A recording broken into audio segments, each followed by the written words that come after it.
Hey everyone, Ian here, and I'm back with a look at the LTK Rezult. This is an Apex group knife, Love Them Knives design. Specs on this bad boy, we've got CPM, Crucible CPM 20 CV in a, looks like an acid wash and then a stone washed or something over the top of it, but basically a stone wash type of finish. Clip point, flat grind.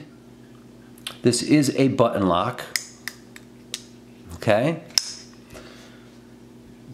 We've got full tie scales and hardware.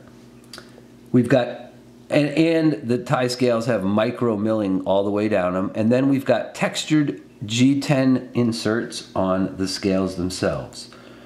This thing's riding on ceramic ball bearings. Again, reversible pocket clip. Can be flipped from one side to the other, so that's cool. There is 3 1/8 of usable edge, 4.5 inches of scale length. Your tip to tail length on this knife is 8 inches. There we go. Whoops, well, a little focusing, huh? 8 inches and a weight of 4.5 ounces. So 4.5 ounces is not bad for a full titanium knife. First impressions and likes. First of all, this is a great looking knife. It really is. It's just fantastic looking. It's the finish on it is great. It's got amazing texturing down the scales, 2 different types of texturing with the inlays. Just a really good looking knife. It's not a super common look, right? I mean, it's a clip point, it's more long and slender, but it's a great looking knife. And the big thing with this is it's got solid ergos, right? The hand positions are good. There's well-placed jimping on this knife. You've got jimping on the back of the spine that runs all the way to where the clip point drop begins on the spine. You've got some milling back here. You've got a little tiny bit of milling that you can feel here with your finger. That's from the flipper tab. And then all this gorgeous micro milling down the scales and the textured inlays. 2 thumbs up. All of that stuff I just mentioned is win, win, win. So anyway, I mentioned the ergos. There is plenty of room on here if you've got bigger hands. Here's my large glove size hands and hammer grip. There's plenty of room here all the way up to the drop in the spine. For the jimping, you can put your hands anywhere you like along there. Even if you have bigger hands and they were reaching up a little bit more, I think you'd be fine on this. So I think almost everyone would really like this knife.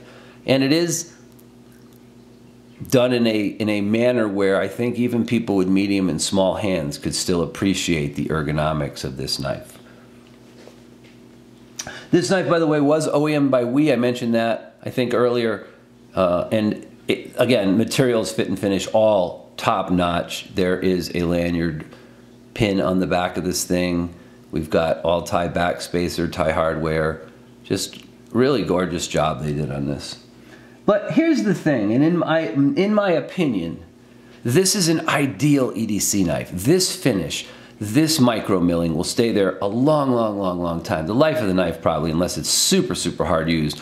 This type of finishing on the blade, the bead blasting, all the micro milling, chamfering everything a little bit, you know, kind of giving it a slightly rounded edge. So the knife just feels really, really comfortable. But the other thing too is that it does sit all the way in your pocket, and it's not so aggressive that when you stick your hand in there to get your keys or your stuff, that you feel the side of the knife rubbing up against your hand. It's just done perfectly.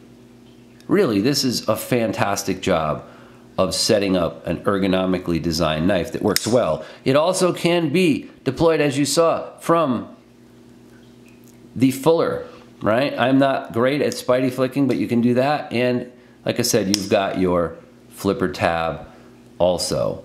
Not obtrusive, lines right up with this. Everything fits, that flipper tab fits right in there. There's no, right? Just the way they did it came out really nice. Got a nice little sharpening choil. I don't really think that's a usable choil myself. My finger's like right up there on the blade, but it's great. Gives you some room, some beef in the front if you did happen to hold it like this. I guess you got some space, but anyway, I digress.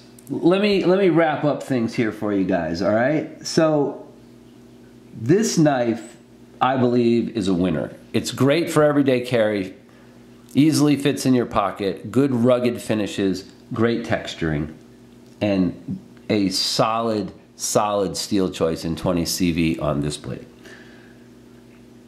It does come with a zip case from LTK Knives. That's pretty cool. It's a nice case. There's a little pocket inside to slide the knife into if you want, but I think it won't spend a lot of time in this case if you buy it. This is the kind of knife, if I were to buy this, this would be a user. It's super nice, but this is meant to be put in your pocket and taken to work and used on a regular basis, and that is what I would do if I owned this one. I would love to carry this knife on a regular basis. So it's hard to find fault with the knife. I did notice one minor thing. I usually check balance points. The balance point on this knife is pretty far back. You can see it's probably a good solid inch behind the balance point. Now, why is that? Because it's a full titanium knife. It's got a tiny bit of weight to it that makes it feel good. And I think in this case, I don't mind at all that the balance point's a little back on the knife because everything else is so good, right? It doesn't feel bad in your hand. It feels like it wants to set right in this sort of these back 3 fingers, you know? And that's good. There's nothing wrong with that. So again, just trying to let everybody know that that is where the balance point and that is where your feel is going to be. It's going to be off of the back, these back 3 fingers right here. Let me size comp for you real quick. Let's get that in there. Okay, so here's the LTK Rezult. I'm going to give you something everybody knows. This is a Benchmade bug out. This one happens to have AWT scales on it. Oh, they're gorgeous. Highly recommend these for you Benchmade lovers, you bug out lovers out there. AWT scales. So applied weapons technology, I believe is what that stands for. So anyway, here it is up against a bug out. You can see there's a little bit more blade here. Put my hand straight. But you can also see it's almost the same in the back. There's, I guess, a little bit more length there, but there's a considerable difference in width. This is much, much bigger, thicker knife. But that gives you a little bit of a comparison. I don't have anything that truly fits right in this, and here it is next to a knife a lot of other people have. I like to use knives that are pretty popular if I can, and that is a CJRB Pyrite button lock. So it gives you a little bit of an idea. Same thing, there's, you know, there's about that much blade length difference, and then there is, whoops, there's about that much handle difference. So I would say maybe 3/8 of an inch, something like that on each end. But again, this is a good size knife. It feels great in hand, good ergonomics, good materials. Hard to find much fault with that. So here's the thing, at $245, that's what this knife costs. That's the real world price generally on it. This is worth the investment. If I had the money and I could afford to buy one of these right now, I probably would. It's one of the few knives that's come along that I really, really like. I mean, honestly, there's not much I don't like about this knife. Now, everybody has personal preferences on the look of the blade or all that, but again, my take on this is it's a 100% fully functional, ergonomically designed, well-executed button lock, made by we, good quality. Hard to argue with any of that stuff, right? So there you go, guys. If you can afford it, if you have the money, it's an excellent knife. Again, the LTK Rezult. Thanks as always for watching.